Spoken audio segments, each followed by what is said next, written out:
Veronica came to school early today, or rather, her mom brought her.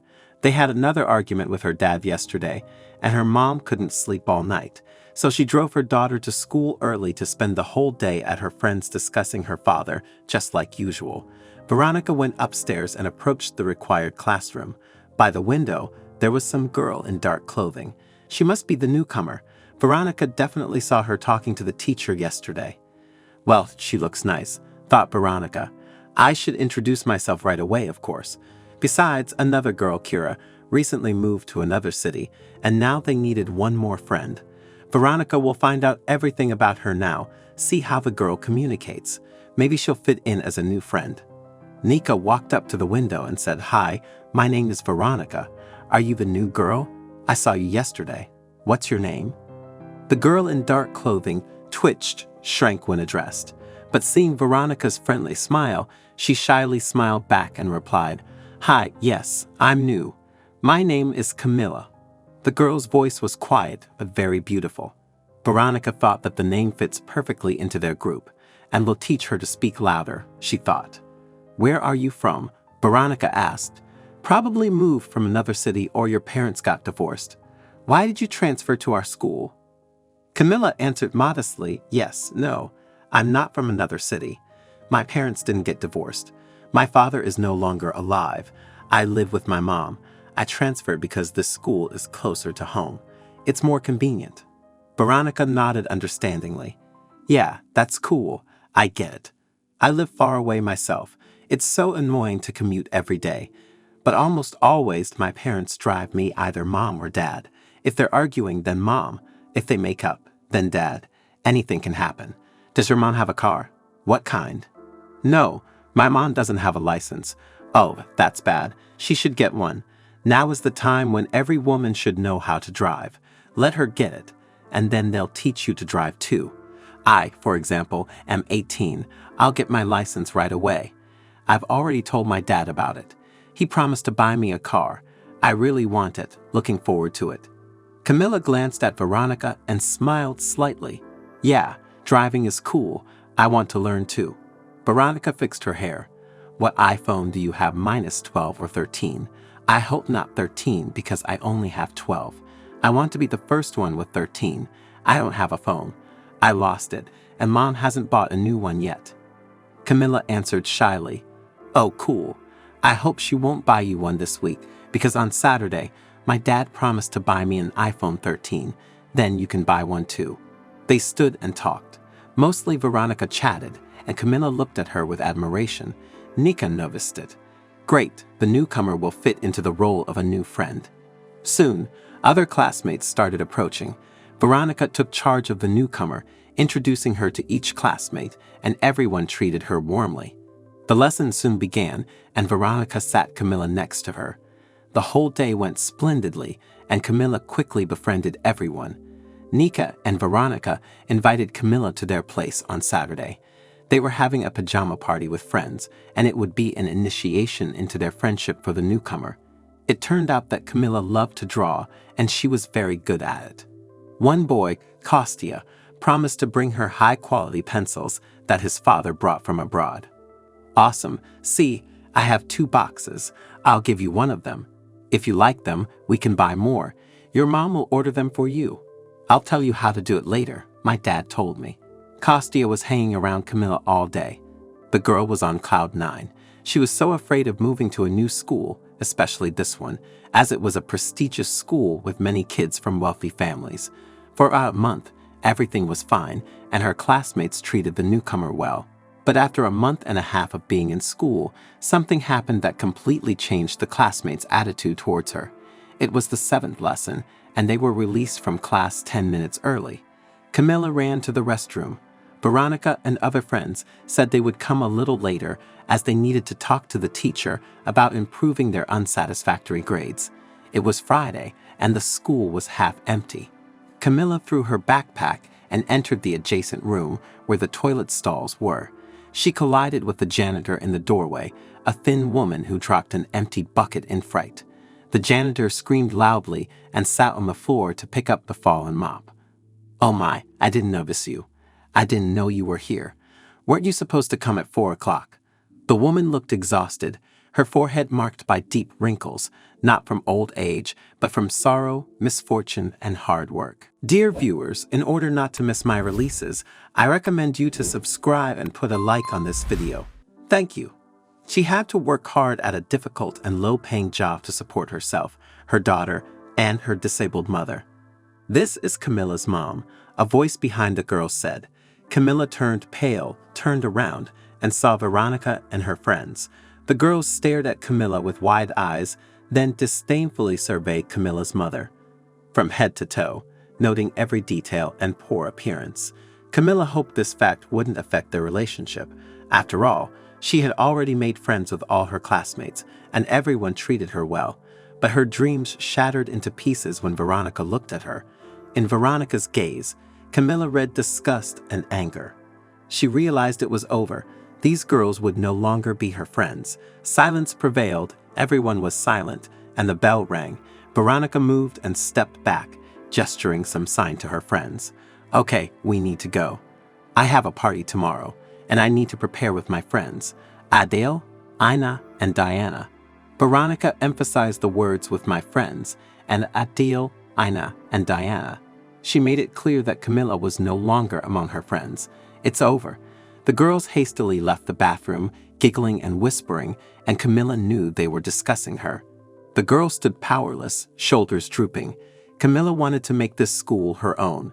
There was hope that Veronica was just upset with her. Camilla decided to call her in the evening from her old phone, which she didn't even bring to school, to ask her not to reveal what she saw to anyone. Perhaps Veronica would agree not to disclose Camilla's shameful secret, and no one else would find out.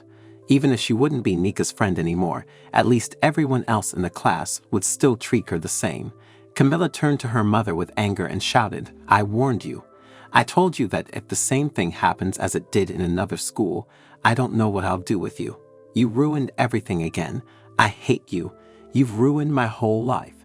Camilla grabbed her bag and ran away, leaving her mother in the bathroom. All evening, Camilla called Veronica, but she didn't answer. Then she sent a message to Camilla, stating that the party was still on, and they were waiting for Camilla tomorrow night at the agreed time, and Camilla was so happy. It means they forgave her for lying. It means they will still be friends with her. It means things are not as bad as she thought. The next day, Camille came to Veronica's party. She had prepared a whole speech to convince everyone that her mother, the cleaning lady, didn't mean anything yet. She wanted to tell her story that her father was rich and that he wanted to marry her mother because he loved her so much. Then Camille would be the daughter of wealthy parents, but disaster struck, and Camille's father and her parents were in a car accident.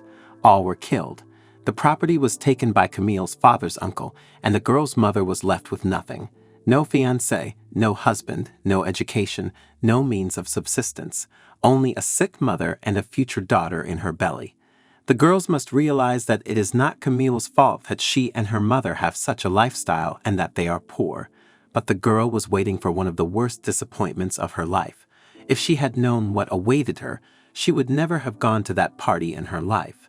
When Veronica let her into the house, Camille saw that all her classmates were here. She immediately suspected something wrong. They weren't supposed to be here. The party was just for the girlfriends. Everyone looked at Camille and remained silent. Camille turned pale. She couldn't even speak. Her mouth was so dry. She wanted to run away, but her legs wouldn't move. And then Camille heard Veronica's voice. "Dear classmates, I would like to reintroduce you to the new girl. Our acquaintance started with lies, and today I want to correct that. Only the truth will be spoken today." Camille looked at Veronica and shook her head slightly, a pleading look ready to penetrate her friend's heart. But Veronica gave her a mocking look and proclaimed loudly, "Ah," looking her straight in the eye, "meet Camille, the daughter of our school floor washer, janitor, queen of the restrooms, businesswoman of the cleaning company. Welcome to our humble party at my humble abode.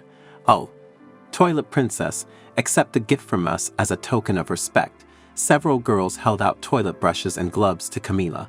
Everyone laughed loudly, all pointing fingers at her and talking over each other. Veronica was able to turn everyone against her. Camille recoiled, unable to be here any longer. She turned to leave quickly before she could cry yet.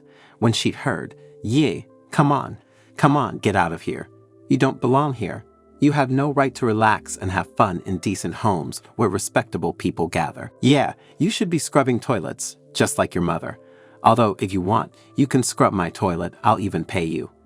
This was Veronica shouting. Her classmates all heard and laughed, many of them giving Veronica a nod.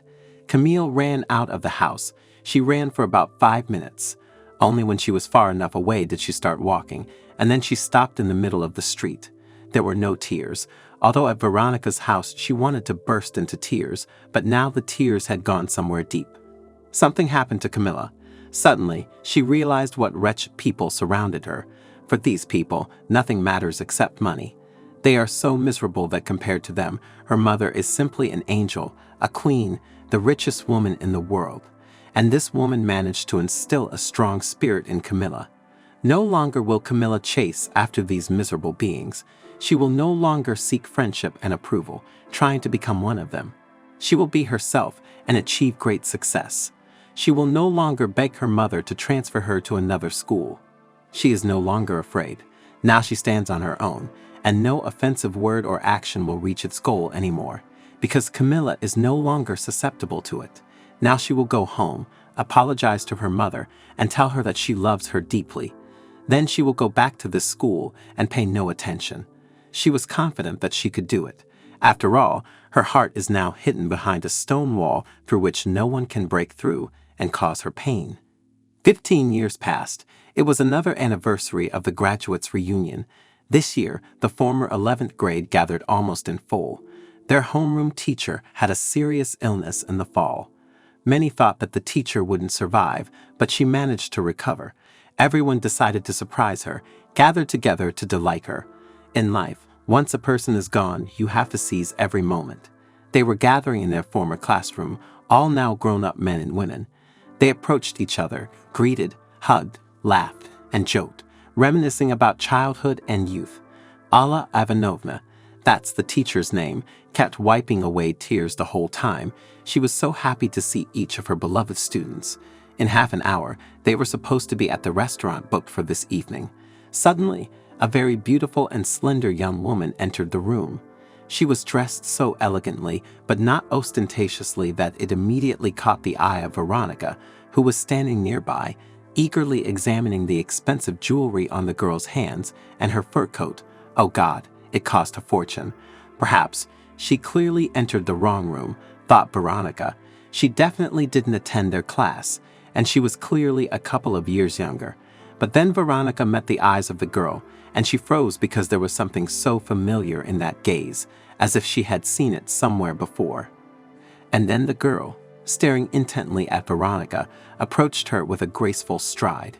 The click of heels and expensive suede boots echoed clearly in the entire room because complete silence prevailed.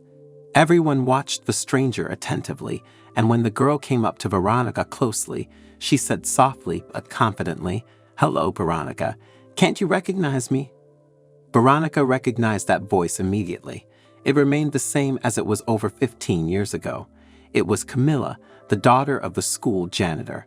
Oh God, how is this possible? Camilla turned away from her and went to the teacher, Alla Ivanovna. They hugged and talked for about 5 minutes. Throughout this time, Kostya couldn't take his eyes off Camilla. He remembered demanding back his gift, demanding back his pencils when he found out that Camilla was the janitor's daughter. He didn't want to do it then because he was in love with the girl, but he acted under the pressure of all classmates. If he had defended Camilla back then, he would have become an outcast too.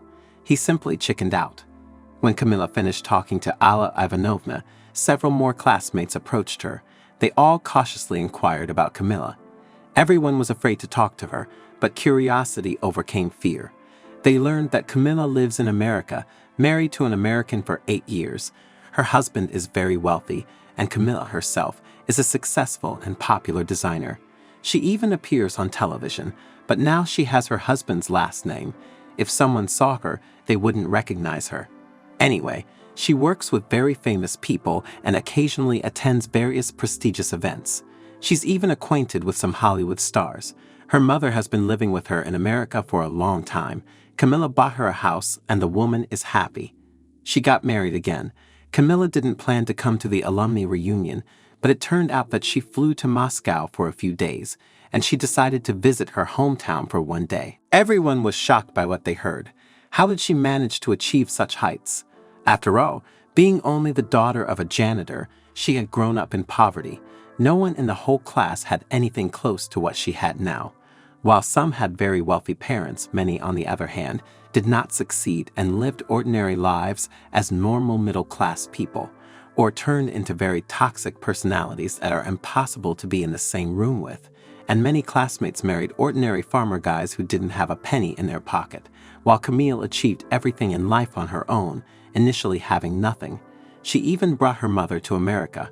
What happened at school made the girl stronger and played a huge role in Camille's life.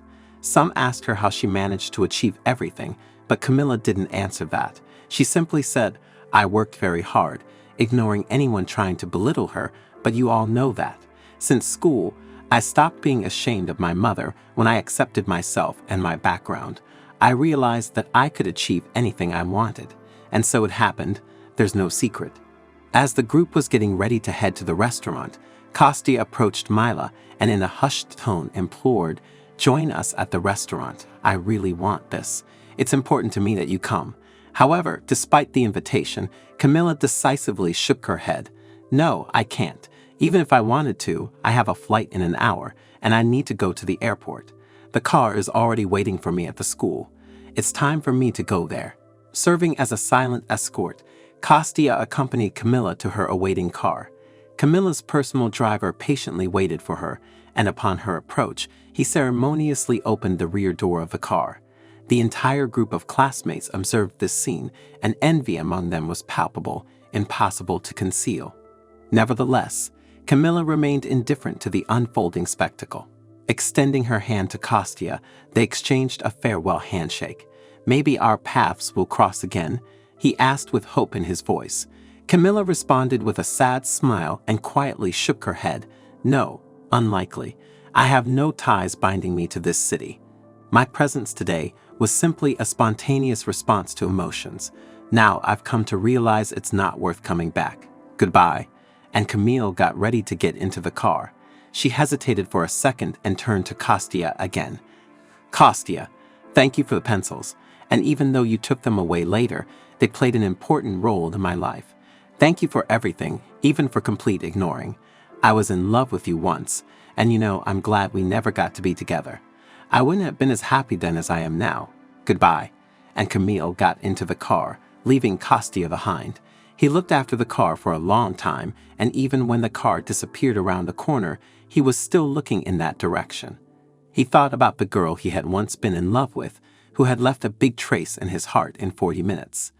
That's the story. If you liked it, then give it a like, comment, and watch the next video.